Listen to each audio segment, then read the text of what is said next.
I always recommend to, really kind of put the brakes on when someone is leaving your organization and you're determining whether or not to fill that position. I always, would rather slow down a bit, give some thought and some purpose and intention around how we're going to fill that role. Are we going to fill that role? Does that role need to look different? Do the responsibilities need to look different?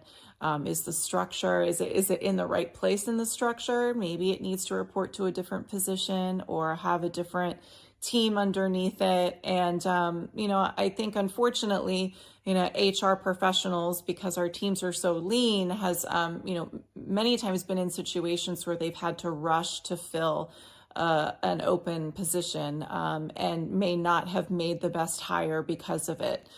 So when we work with our clients and prospective clients, we can really step in and be that interim resource that really helps to allow you the pause and the time and the ability to think more strategically about whether or not you're going to fill that role as it was, or you're going to change it or make it look a little bit differently so, that it evolves with your organization as opposed to continuing, the same old, same old. So we can, see the benefit of us coming in, maybe it's 3 months, maybe it's 4 months, 5 months, 6 months, however long it may take you, to determine what's the next best step for that particular position.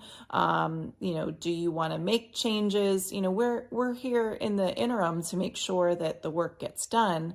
We always encourage people to slow down a bit, and hang on, and not rush to filling that role and potentially end up in a situation where you may end up with someone in the position who isn't necessarily the right fit.